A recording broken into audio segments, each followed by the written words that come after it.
A very good afternoon to you. So clearly you have concerns about the intention of this bylaw. Thus, you are also even seeking an extension because the closing date was the 31st of July.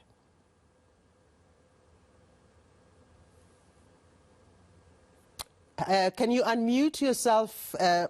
We can't hear you right now. Sorry. Okay. We are adjusting to the new terms of engagements. Okay. Afternoon to you and your listeners. Today we've just had, as the SJC, one of our organizers passed away this morning, and would like to offer condolences to the family and everyone who knew her, Comrade Nontando Nhlabeni. The basis of our objection to this unlawful bylaw draft is centered around the fact that the bylaw itself aims to criminalize Black people who are living in occupations, because the draft itself has, is giving the city a way to fine or imprison people who would be living in these occupations. And there's something that I think is important for us to highlight, that the occupations may be unlawful, but they're not, a criminal offense. They are not a crime. And many a times we find the city of Cape Town criminalizing people residing in these occupations.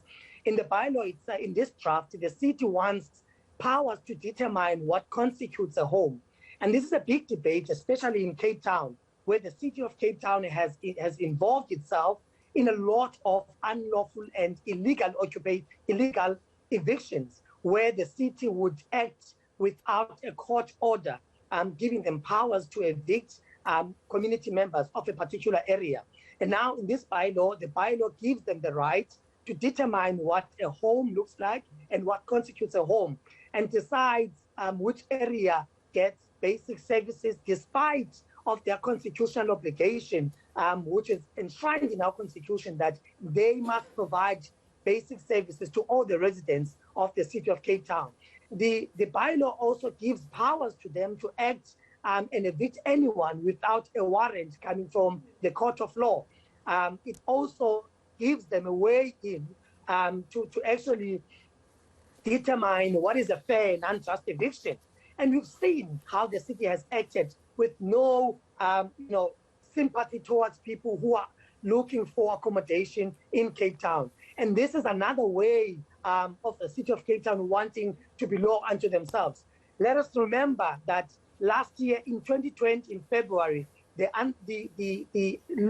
law enforcement of the city of Cape Town evicted the residents of Etembini and stripped a man outside of his home. They took him out of his home whilst he was naked, in a full view of the community, with no court order. And if the city is to be granted now, or is to be allowed to have a bylaw of this nature, we must anticipate a lot of those instances where Black bodies and Black people will be policed and will be met with the violence that we've seen from the city of Cape Town through the law enforcement agencies of the city of Cape Town. Nkosinathi, has the Social Justice Coalition not submitted its concerns for these bylaw hearings? I mean, instead of us, submitting, our own submission, we've given a chance to all community members to say their view. And we've also tried to summarize what the bylaw aims to do, so that the community members would be able to understand what the bylaw entails. It is the Municipal Systems Act and the Municipal Finance Management Act which obliges the city to approach the community members and residents of Cape Town through a meaningful engagement process, which entails the city coming to communities and explaining these things so that the community members could be able to understand and be able to be given an opportunity to make a submission on something that they understand. Let us also remember that a bylaw of this nature, or an act or law of this nature, existed during apartheid, and it was called the Prevention of Illegal Squatting Act. And that was an act that was used to demolish Black people's homes and evict Black people outside of the city center where economic opportunities exist.